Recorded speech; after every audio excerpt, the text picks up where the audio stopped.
más derechos sexuales de las personas se puedan ejercitar.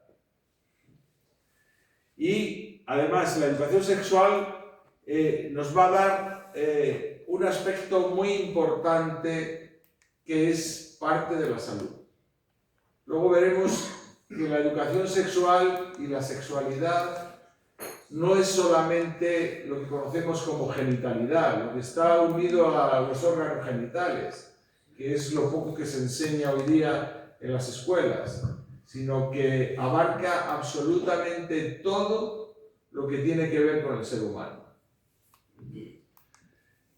Aquí les digo que aunque la sexualidad socialmente permitida es la vinculada a la reproducción y a la de prevención de enfermedades de transmisión sexual, pero la educación tiene que ser mucho más en todos sus aspectos, en el aspecto biológico, psicológico, relacional, ético-moral, cultural y de ocio.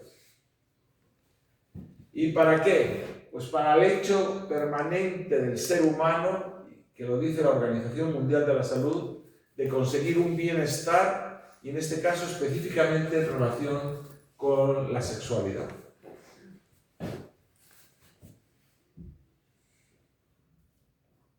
Bueno, pues los puntos claves para que nos llevemos ya algo cuando salgamos de aquí respecto a la educación sexual, pues le repito de nuevo que es uno de los derechos humanos reconocidos por la Declaración Universal de los Derechos Sexuales y está también dentro de los derechos humanos que reconoce la Organización Mundial de la Salud.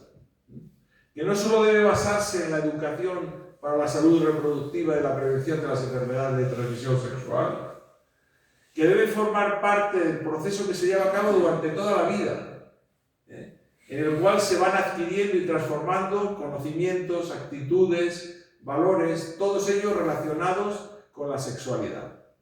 Y existe un consenso sobre el hecho de que la educación sexual debe ser de calidad, integral y sobre todo basada en la evidencia científica. Porque como veremos luego, hoy día la sexualidad todavía tiene reminiscencias de lo que son tabúes, supersticiones, etc. ¿Y quién es el encargado de dar la educación sexual?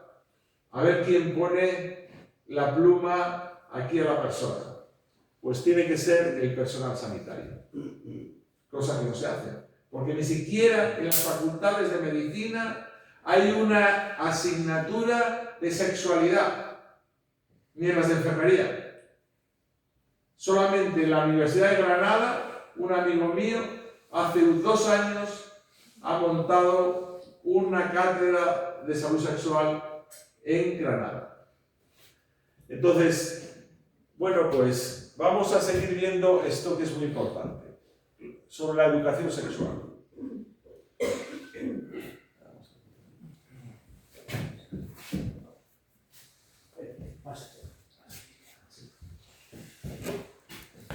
Entonces, ¿por qué el personal sanitario es el que se debería encargar de la educación sexual? Por varias razones. Primero, porque son las personas que tienen más acceso a la evidencia científica que hay publicada sobre la sexualidad.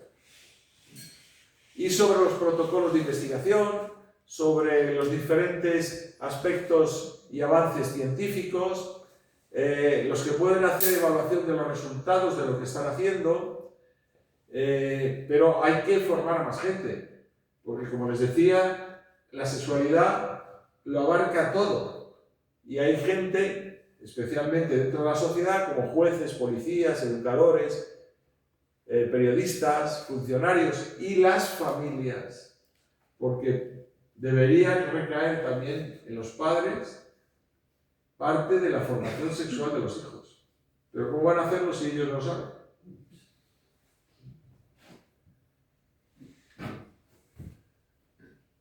Bueno, pues hemos estado hablando de educación sexual, pero vamos a ver qué es la sexualidad.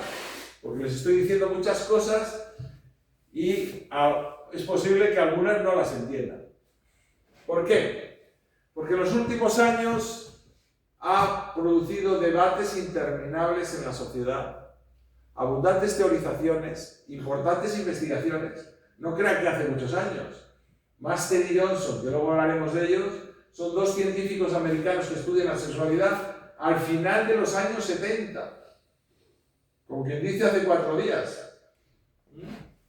Pero aún sigue impregnada de falta de información, de conceptos erróneos, de mitos, de tabúes, de falacias. Lo que sí, se está hablando mucho de ello.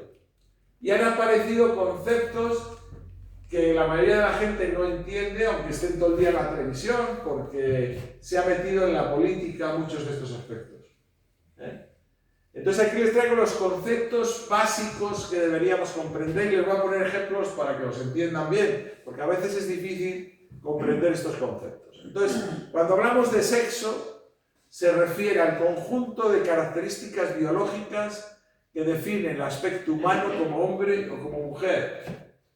No solo de los genitales, sino de los aspectos sexuales secundarios, como por ejemplo el pelo, el músculo, etc., que es diferente en los hombres y las mujeres.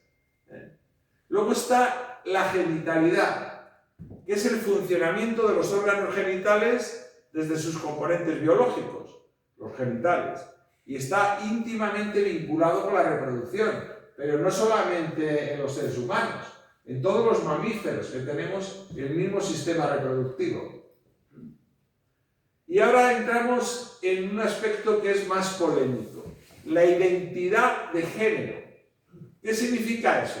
Es el esquema ideoafectivo, es decir, lo que nosotros consideramos que somos respecto a la sexualidad, más primitivo, y genera el sentimiento subjetivo, lo que nosotros nos creemos, de si somos hombre o mujer.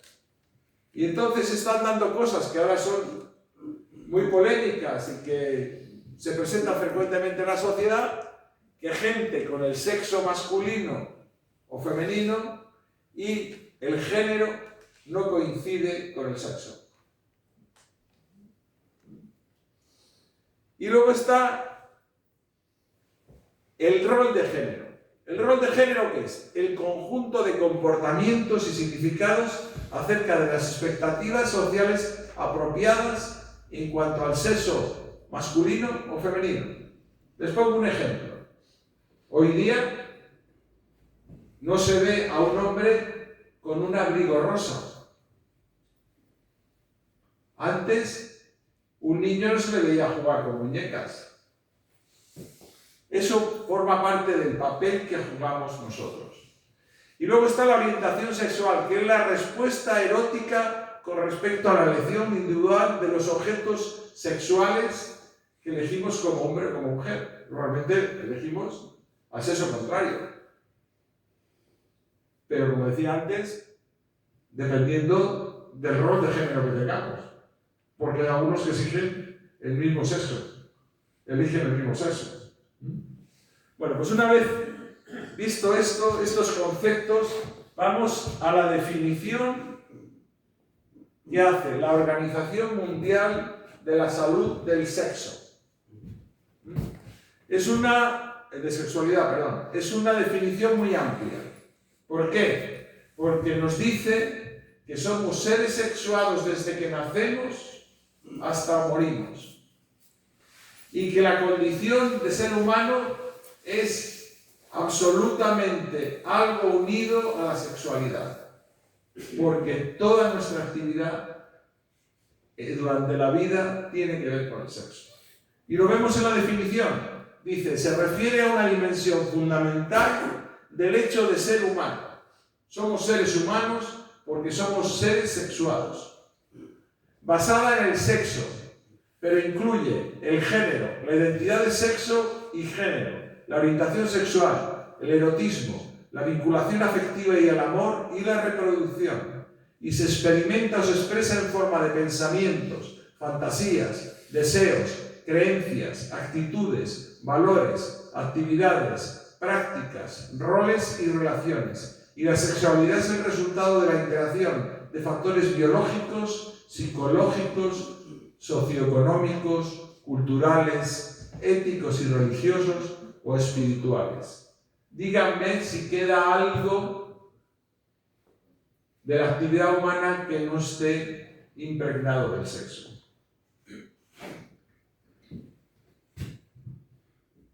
Bueno, vamos a ver. Vamos a pasar a esta diapositiva. Entonces me dirán, bueno, todos somos seres sexuados, pero lo que se trata, y lo que tratan los médicos, es si tenemos salud sexual. ¿Y qué entendemos por salud sexual? Pues es un estado de bienestar físico, mental y social. Y cuando hablo de social, los seres humanos somos seres hipersociales.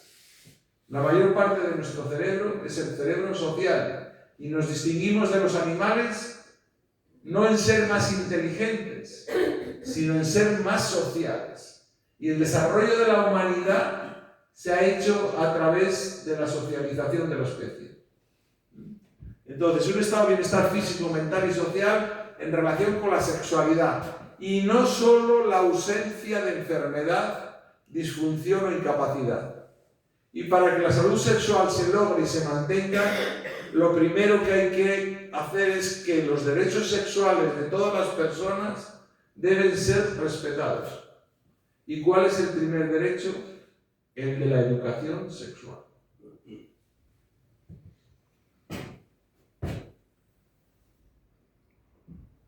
Bueno, pues ya que tenemos derecho a ser formados en sexualidad, vamos a ver qué se sabe de la sexualidad. Los fundamentos biológicos de la sexualidad. Entonces, la primera diapositiva ya les va a llamar la atención. Lo que antes se conocía como el coito o la relación sexual, se conoce ahora como la respuesta sexual humana. ¿Por qué?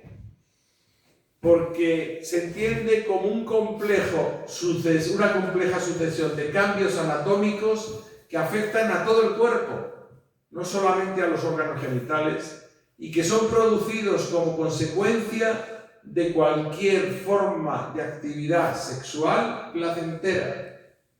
¿Esto qué incluye? Pues incluye la masturbación individual o en pareja. Muchos pacientes míos me dicen, es que yo no tengo pareja, no puedo tener sexo. Sí se puede. Estos cambios se producen gracias a estímulos sexuales externos e internos, sin olvidar que todo esto está condicionado por aspectos socioculturales, antropológicos, filogenéticos. O sea que todo, igual que el sexo influye al ser humano en todos sus aspectos, el exterior, la sociedad, también nos influye prácticamente en todos los aspectos del sexo. Bueno, con la respuesta sexual humana que estudiaron Master y Johnson al final de los años 70, pues fueron los primeros que lo estudiaron científicamente. Porque hasta entonces el sexo era algo tabú y los científicos se olvidaban de ello. Nadie quería entrar al trapo, pero Master y Johnson sí. Y lo primero que hicieron fue que durante la respuesta sexual humana había diferentes fases. Una fase de deseo, una fase de excitación, una fase de meseta, de orgasmo y de resolución. Y estas fases se dan si se da la previa. Por ejemplo, si yo no tengo deseo, nunca me voy a excitar. Si no me excito, no voy a llegar nunca a la meseta o al orgasmo. Hicieron una comparación entre hombres y mujeres y vieron que había diferencias, aunque hay muchas similitudes. Y los hicieron en esta gráfica. En azul está la respuesta sexual del hombre y en rojo la respuesta sexual de la mujer.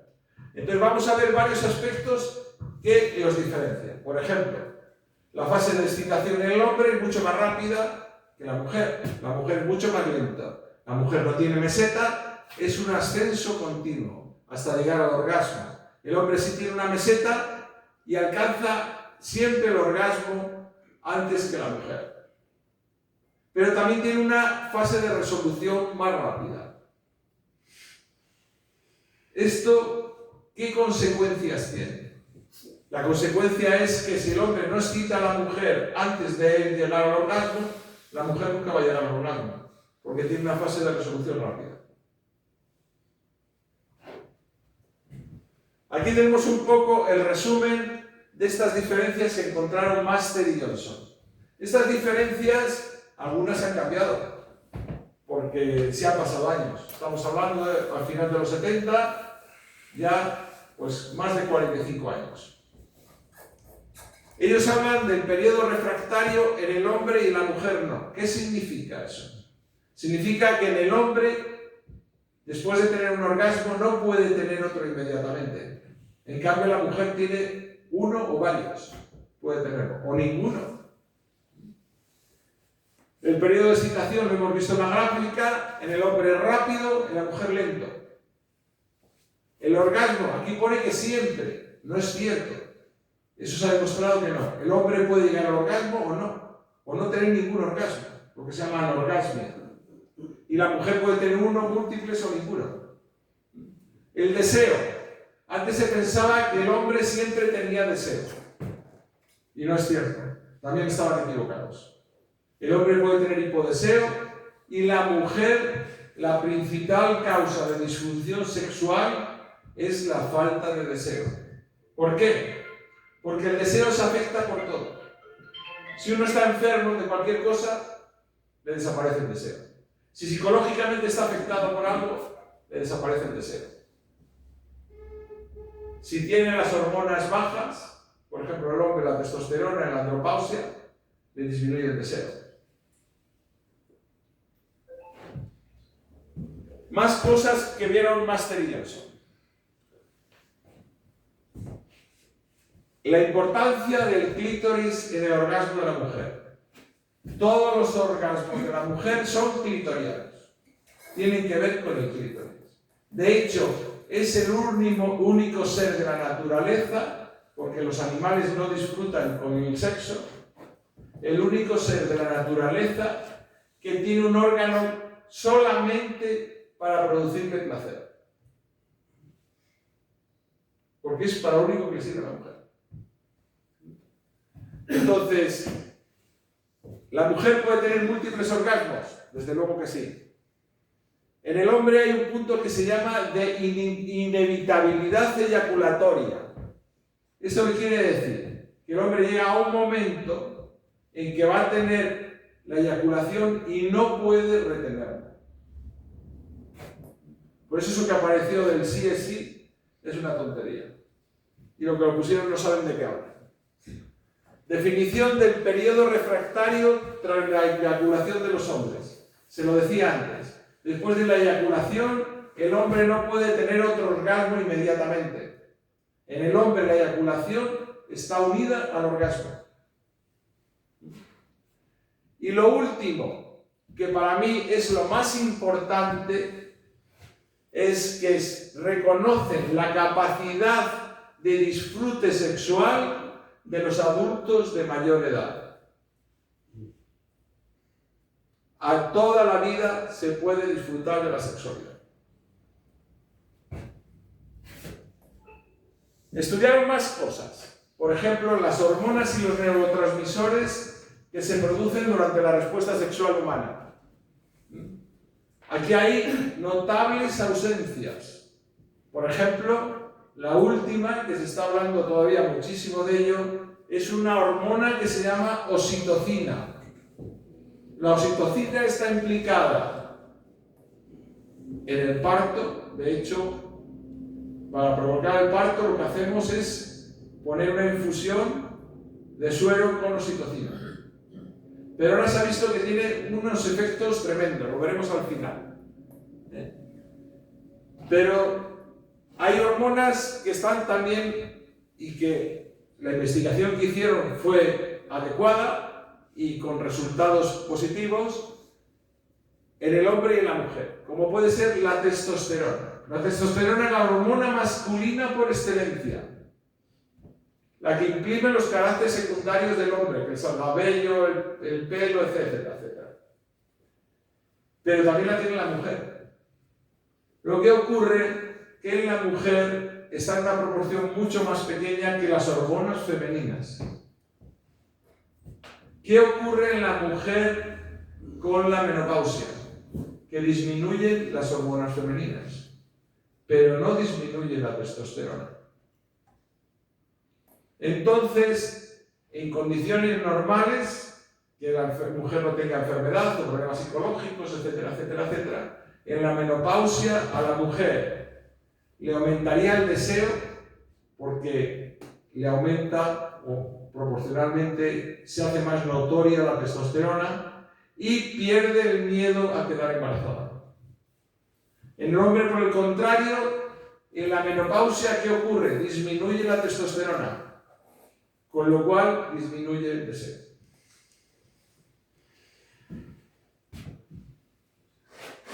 Bueno, les veo muy serios. Vamos a hablar del cerebro. ¿Por qué? Porque todo el sexo está en el cerebro. Indudablemente. Todo pasa por el cerebro. El cerebro, y por eso somos seres humanos, por el cerebro recibimos toda la información y el cerebro comanda todos los impulsos que tenemos en el cuerpo. Con respecto a la sexualidad, especialmente. Lo que pasa es que el cerebro tiene varios sistemas nerviosos. No solamente el que somos conscientes, el sistema nervioso central, con el que vemos, con el que oímos, con el que razonamos, sino tiene varios otros. Uno de ellos se llama sistema nervioso autónomo. ¿Por qué se llama autónomo? Porque no sabemos ni lo que tememos y no consulta con nuestra mente para nada. Va a su bola. Y el sistema nervioso autónomo tiene dos componentes, el simpático y el parasimpático. Pero hay otros sistemas hormonales, etcétera, etcétera, que veremos en la siguiente diapositiva.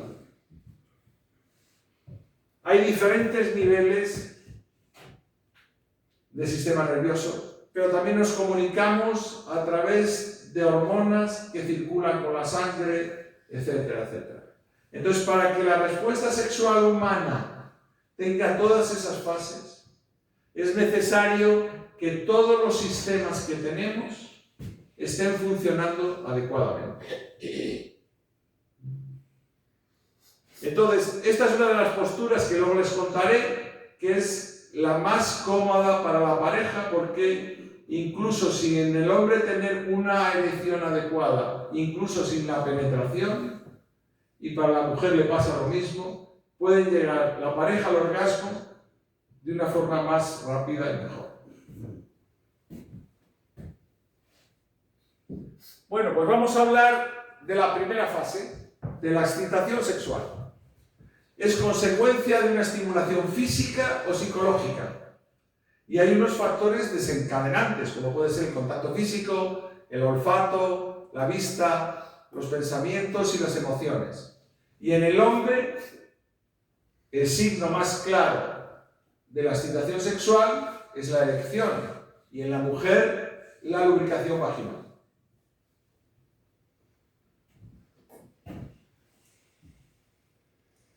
En esta fase, en ambos sexos, se produce una vasodilatación en el área pelviana, porque como les decía, también a través de la sangre se producen hormonas que producen vasodilatación, es decir, que va más sangre a la zona de los genitales, pero no solamente a la zona de los genitales. Por eso, si se acuerdan de la definición de respuesta sexual humana, no solo es en el área de los genitales en la que participa la respuesta sexual humana, sino todo el cuerpo. Y lo vemos en los cambios que se producen en las diferentes fases. Por ejemplo, aumenta el ritmo cardíaco, aumentan las pulsaciones en la fase de excitación. Se produce el rubor sexual, que es el enrojecimiento de la cara. Se produce aumento de las respiraciones, contracciones del esfínter del recto y aumento de la tensión arterial.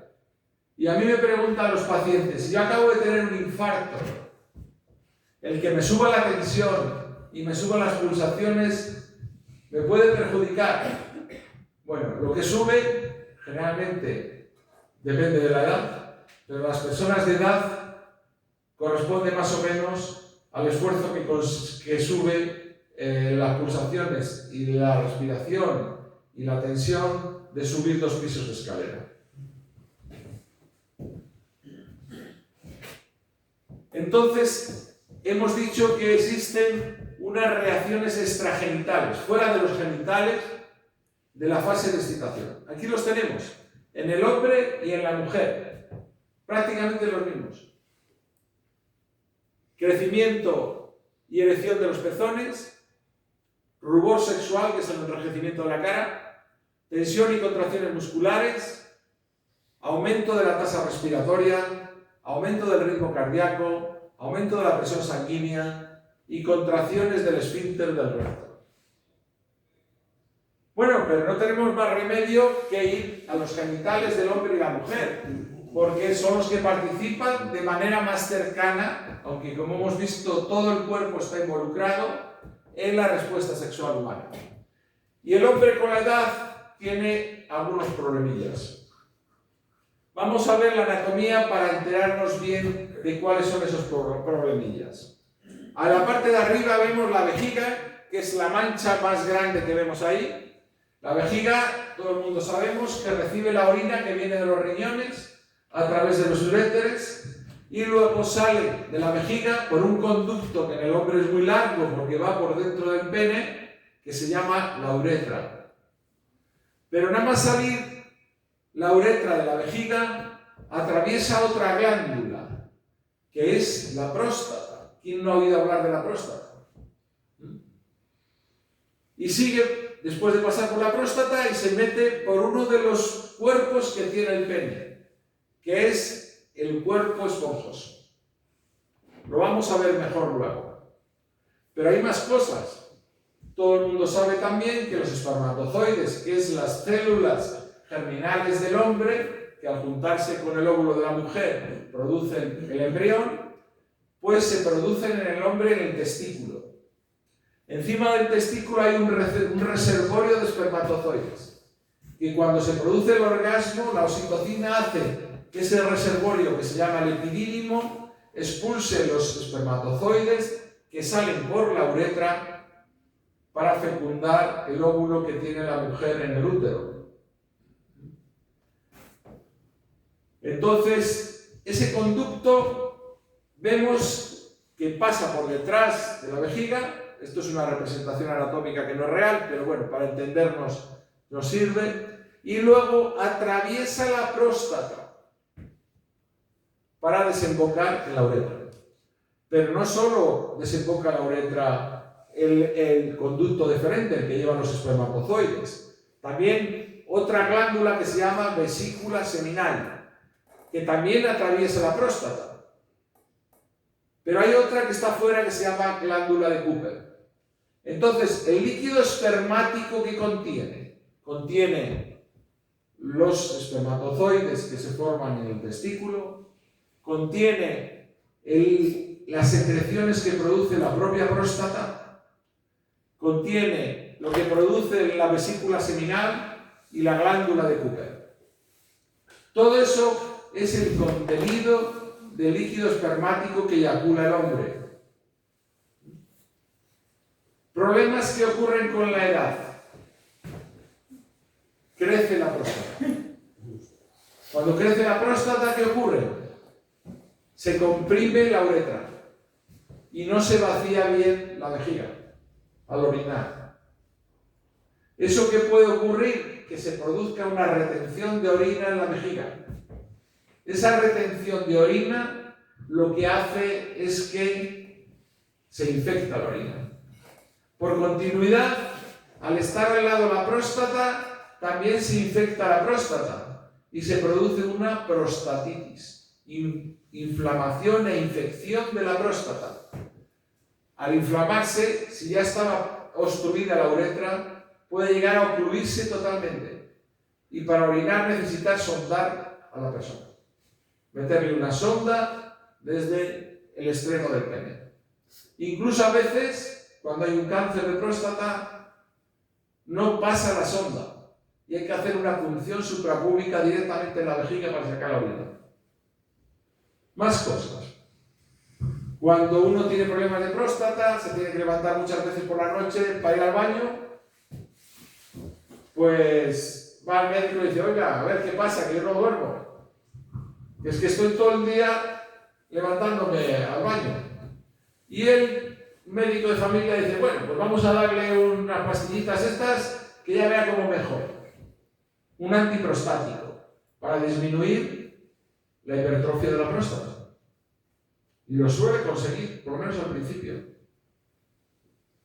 Pero ¿cuál es el efecto secundario más frecuente de los antiprostáticos? Una cosa que se llama eyaculación retrógrada. ¿Qué significa eso? Que esas pastillas hacen que cuando el hombre eyacula, en lugar de salir el semen por la punta del pene, se va para la vejiga y no eyacula nada.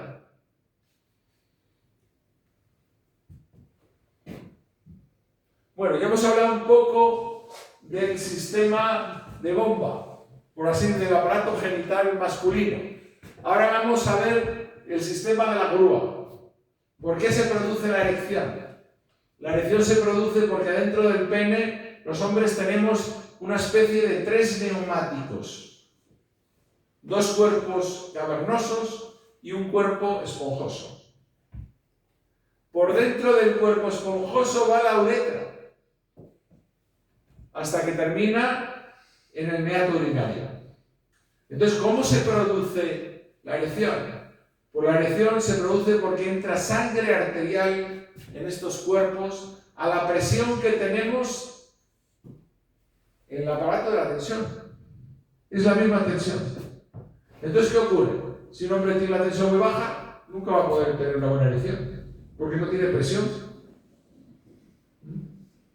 Más cosas con respecto a esto.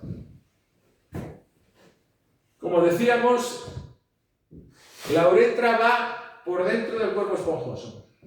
Entonces, cuando hay una erección, se comprime. Entonces, un hombre cuando tiene la erección no puede orinar. Si tiene una erección buena, no puede orinar. ¿Y cómo se abren los grifos que llenan esas arterias?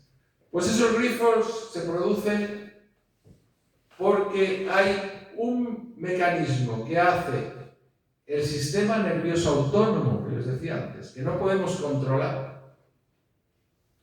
Abre esos grifos para que se llenen esas arterias, esos cuerpos de sangre, y con esa presión se produzca la erección.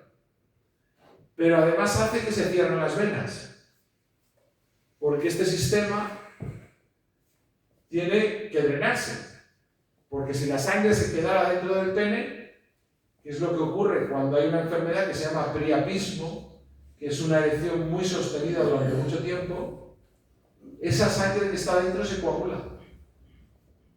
Y para sacarla hay que rajar el pene con un bisturí y sacar la sangre.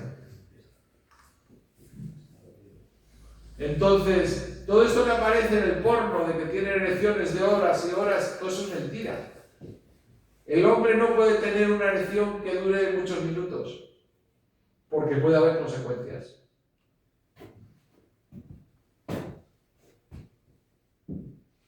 Aquí tendríamos un poco el mecanismo. En rojo estarían los cuerpos que tiene el pene llenos de sangre, con lo cual sería un pene erecto. Y en la parte de abajo se ve que crecen las venas que van superficialmente en la piel del pene. Por eso cuando el pene empieza a perder erección se ven muy bien las venas porque crecen mucho. Y por eso hay mecanismos para mantener la erección del pene, como poner un anillo en esta zona para evitar el drenaje. Pues es como se produce la pérdida de la erección. Aquí es lo mismo, pero con un sistema de bañeras. Se abre la puerta, que se llama arteria iliciana, por dentro de la sangre y se cierran las venas. Y al revés, cuando se produce la flacidez, se abren las venas y se cierra la arteria. Un mecanismo sencillo. Bueno, pero ¿qué pasa en la mujer? Aunque veíamos antes que las fases son muy parecidas en el hombre y en la mujer, en realidad no son tan parecidas. Este sería el esquema más cercano a la mujer. Estímulos sensoriales o psíquicos aumentarían el deseo. Estos estímulos también producirían aumento de la excitación. La excitación aumentaría el deseo y el deseo aumentaría la excitación. Y eso haría que llegara al orgasmo. Pero el propio orgasmo en la mujer aumenta la excitación, no pasa como en el hombre, que tiene un orgasmo y se acabó. Por eso la mujer puede tener varios orgasmos. Otra opción es que se produzca la resolución y desaparece el deseo y aparece la saciación.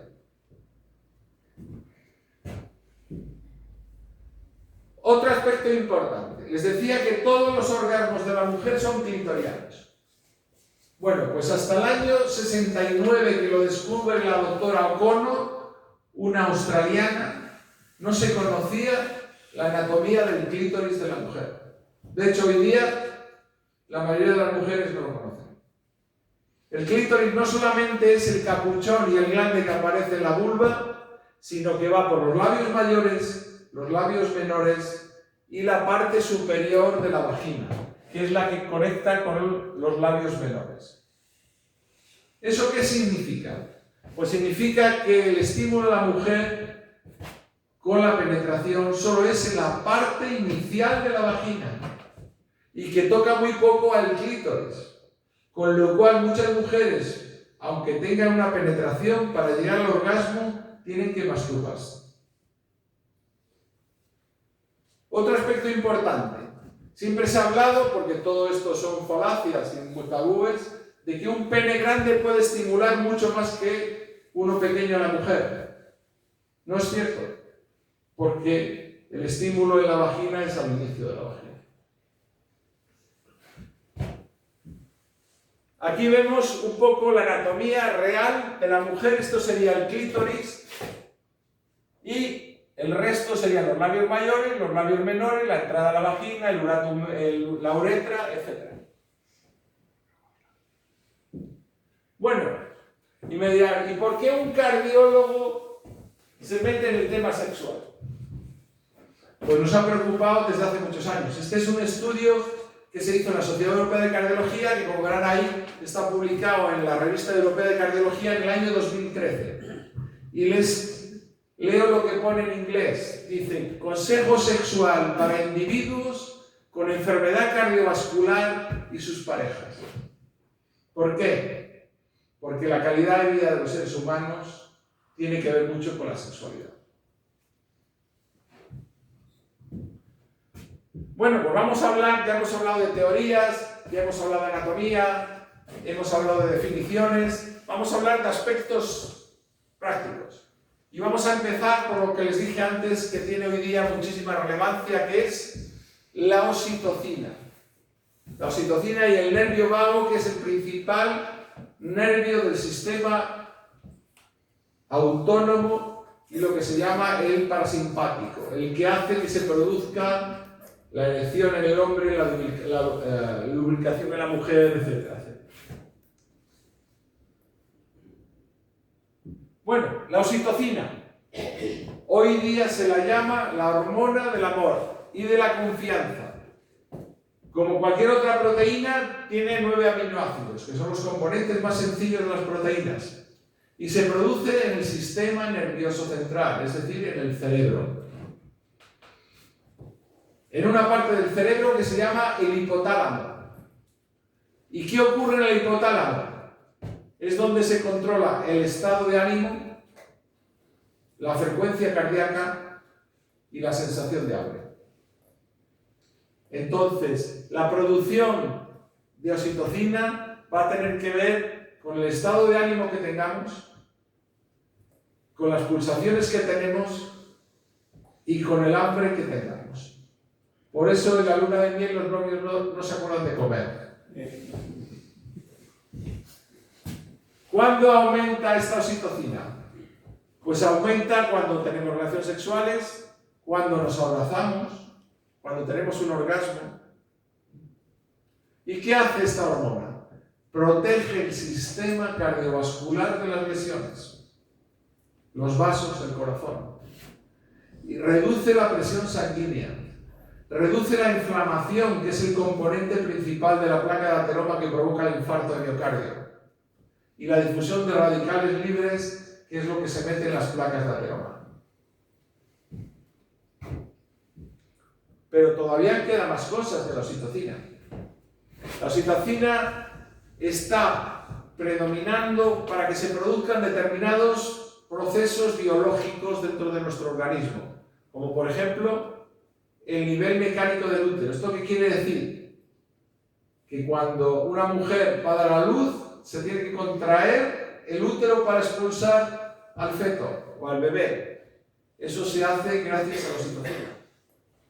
Pero también en determinadas áreas del cerebro, como veíamos antes, tiene que ver con el comportamiento. Por ejemplo, disminuye la actividad del sistema nervioso simpático, que es lo contrario del parasimpático. El simpático lo que hace es subir pulsaciones, subir la tensión, sentirnos más nerviosos, etc.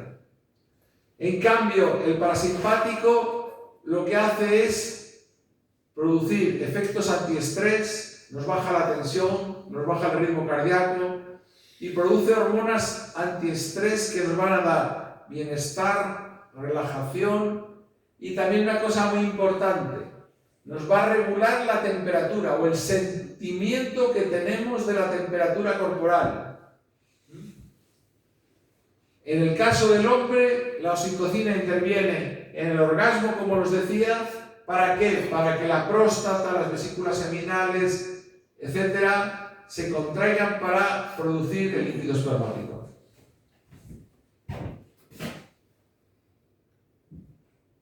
El nervio vago. El nervio vago es el nervio que comunica el cerebro con todas las vísceras del cuerpo. O sea, nuestro cerebro controla nuestras vísceras sin nosotros darnos cuenta. De hecho, si yo quisiera que me aumentaran las pulsaciones, por mucho que esforzara mi cerebro, no lo iba a conseguir. ¿Por qué? Porque es el sistema nervioso autónomo, que no somos capaces de controlarlo nosotros. Aunque sí indirectamente, pero no directamente. ¿Qué es lo que produce? Pues nos da la capacidad de relajación, de descanso y de recuperación. Nos regula el número de respiraciones, el número de latidos. Comunica al cuerpo liberando la oxitocina también, o la prolactina. ¿Y esto qué hace? Nos ayudan a calmarnos. Y la oxitocina es una hormona cardioprotectora que activa el tono vagal. Les voy a hacer una anécdota que cuenta la doctora Estapé, que es una psiquiatra que habla mucho de la oxitocina. Esta doctora va a dar una conferencia en el Hotel de Madrid. Y cuando termina la conferencia, baja al parking del hotel para recoger su coche y marcharse. Y ahí hay un tipo que le pretende robar el móvil. Entonces sale desatada, nerviosa, que no podía más, y llega a casa y tiene un bebé que le tiene que dar el pecho. En el momento que le da el pecho, le bajan las pulsaciones, le baja la tensión, le baja todo. Porque el dar el pecho produce oxitocina.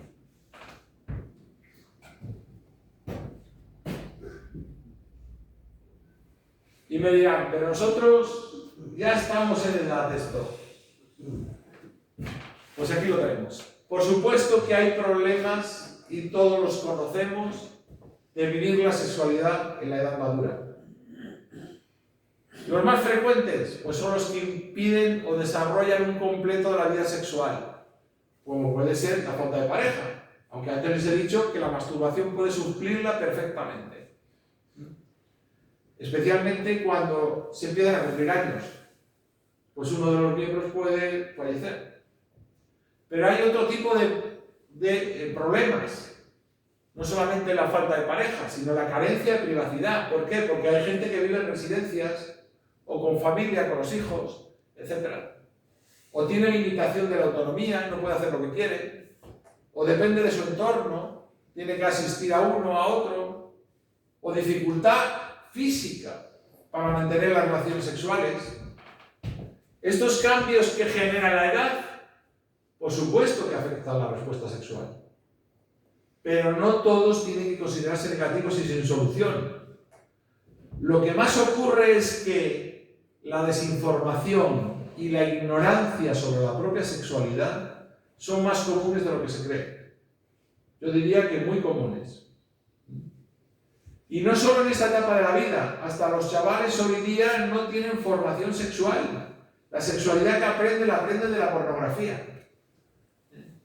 Pero en esta etapa de la vida es cuando se hace más necesario cambiar de actitud y sobre todo rescatar la bondad de la sexualidad de los mayores, reivindicándola como un derecho que mejora la calidad de vida. Y para ello, por supuesto, tenemos que favorecer una serie de transformaciones en el plano social y en el plano personal.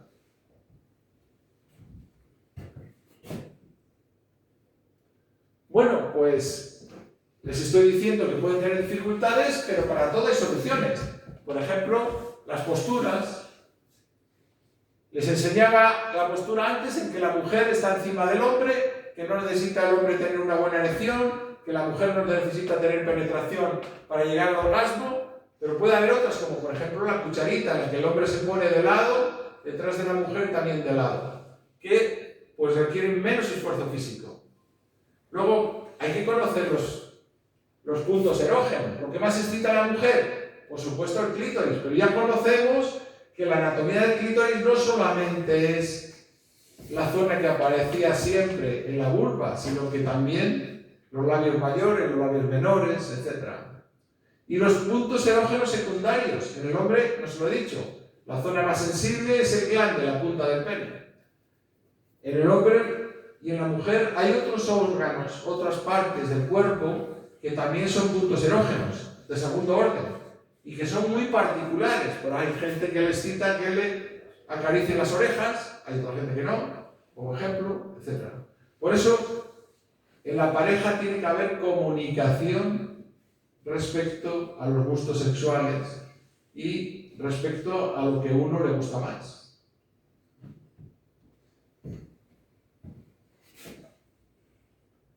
Bueno, pues les he mencionado la masturbación. Yo creo que todo el mundo sabe que la masturbación es la estimulación sexual de sus propios órganos para llegar a un estado de excitación y llegar al orgasmo.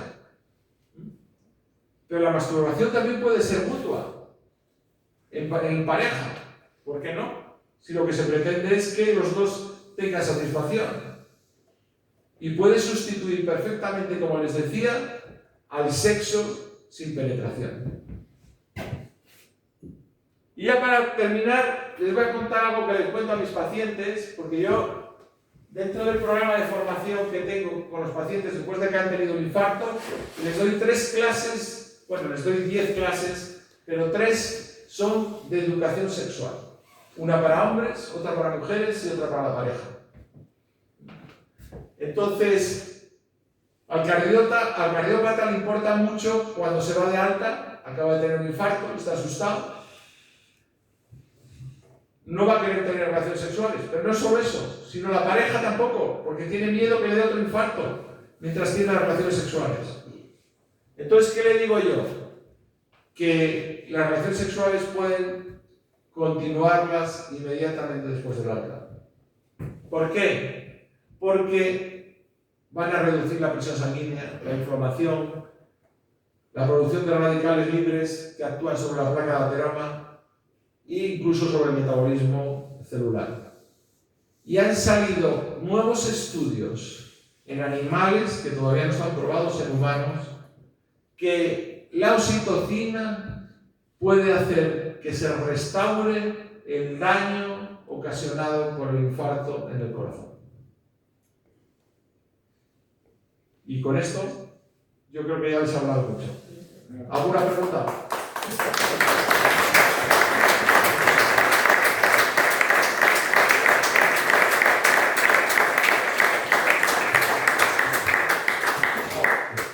Preguntas, no hay nadie que se atreva.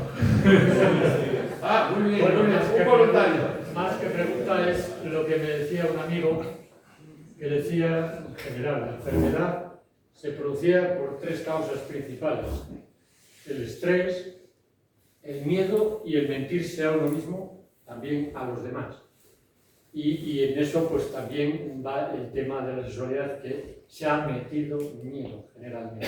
Claro, tienes toda la razón. Tenemos... Pero ese miedo que se ha metido es por falta de educación. Por eso es tan importante la educación durante toda la vida. No solamente cuando somos mayores y somos pequeños. Tiene que ser un continuo. Siempre tenemos que estar aprendiendo sobre nuestra sexualidad. Y no basar la sexualidad en la genitalidad. Es decir, como hemos visto, la sexualidad es mucho más, aunque una parte importante que he dedicado de la charla es a la genitalidad, a los órganos genitales, al orgasmo, a todas las fases, pero la sexualidad lo abarca todo. Desde lo que comemos, cómo nos vestimos, lo que nos gusta, lo que nos disgusta, nuestros sueños, todo tiene que ver con la sexualidad, porque tenemos el rol del sexo que es diferente en hombres y mujeres. Cuando les hablo de la terapia de pareja, hay un problema en las parejas que es tremendo, que es la falta de comunicación. ¿Por qué? Porque cada uno tenemos una idea de lo que el otro nos tiene que dar. Y si no nos comunicamos, no lo vas a ver. Entonces, yo espero que mi pareja pues me ayude en esto, me haga lo otro, pero si no se lo digo, ¿cómo se le va a ocurrir? Y al revés. De ahí nace lo que se llama la disforia de pareja, que es el problema que hay en la pareja. Y dentro de la sexualidad, que es una parte muy importante de la pareja, incluso hay etapas de la vida en que la sexualidad es más importante que la relación de pareja, porque es la base de la unión de la pareja.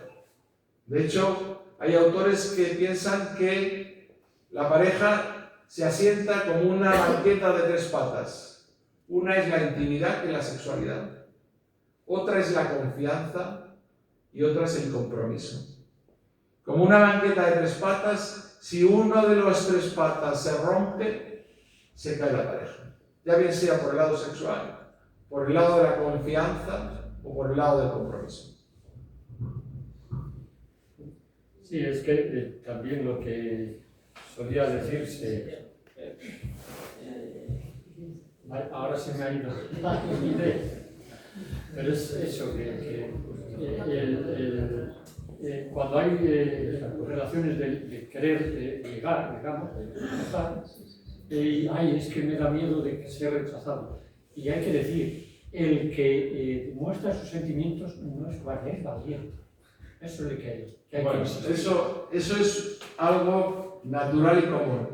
Cuando uno tiene interés por una persona, quiere salir con ella, o quiere establecer un noviazgo, o quiere vivir con otra persona, para conquistarla no le va a presentar sus defectos. Pero ocurre por los dos lados. Entonces, ¿qué ocurre? Que en la convivencia van a salir esos defectos. Si esos defectos no se solucionan con diálogo, con comunicación y sobre todo con capacidad de realmente asistir a todos los problemas, ¿qué va a ocurrir? Que eso va a cerrar en falso y va a haber siempre odios internos porque no se han solucionado esos problemas. ¿Y qué lo paga? La sexualidad. ¿Por qué? Porque nosotros no vivimos sin comer. Tenemos el instinto de sobrevivencia, que hay que comer. El sexo también es un instinto, pero no nos morimos si no tenemos sexo.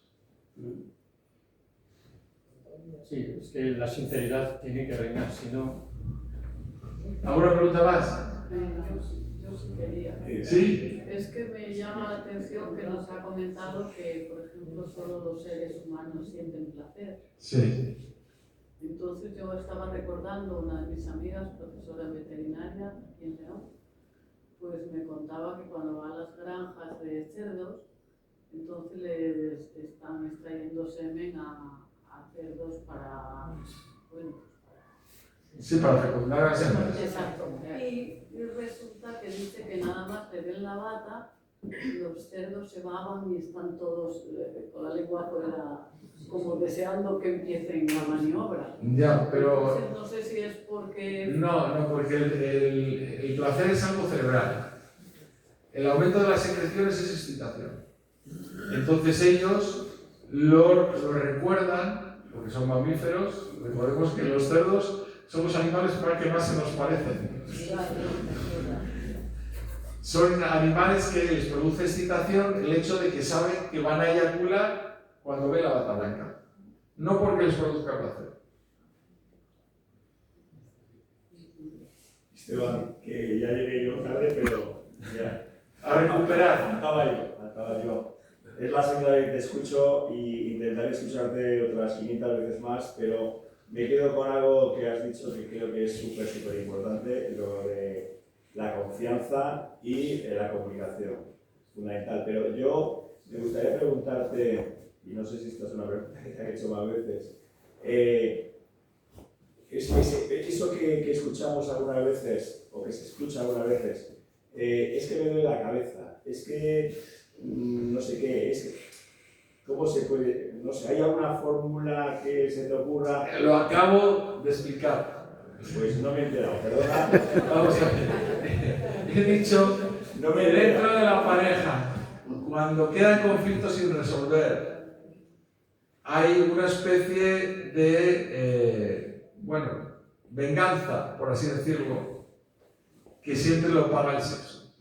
Y forzar unas relaciones sexuales es bueno, es malo o... No, eso no se puede hacer. No se puede hacer. Vale.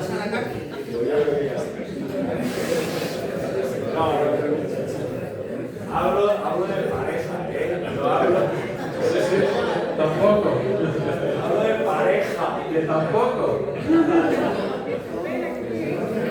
Sí, dígame. ¿Perdón? Los radicales libres, que ha salido varias veces, ¿qué es?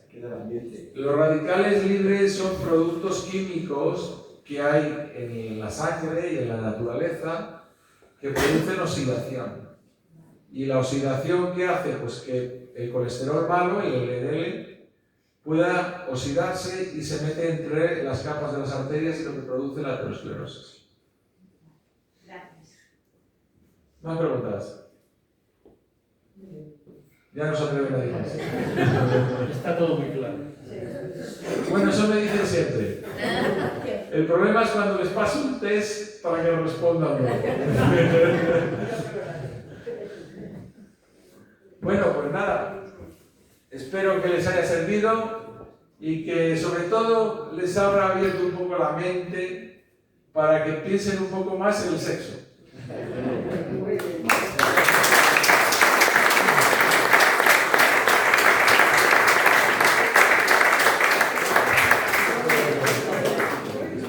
Le damos las gracias al doctor Esteban García Porrero. Esperemos verle poco por el hospital, eso es una cuestión fundamental. Tiene aquí pacientes, que yo los veo. ¿Habéis sido bien tratados? Sí, no se manifiestan, por lo cual... ¿Tú has sido paciente, Ignacio? Sí. Sí, yo he sido paciente y además amigo. Y además amigo. Bueno, Y mantiene una sonrisa. Y aprovechando que soy amigo, pues voy a contaros una experiencia. Pues es que estaban hablando de quién había hecho al hombre también. Y dijo, pues un ingeniero mecánico, porque fíjate, un ingeniero mecánico fue el que tuvo para hacer estas. Dijo el otro, no. Dice, eso no fue un ingeniero mecánico, fue un ingeniero electrónico. Por lo que decía, por las hormonas, eso todo es eléctrico. Las neuronas. Las neuronas, todo es eléctrico. Y un tercero dijo, estáis equivocados los dos. Eso lo hizo uno del ayuntamiento. Dijo, ¿por qué? Dijo, porque a nadie más se le ocurre poner el agujero de la mierda al lado de la zona recreativa.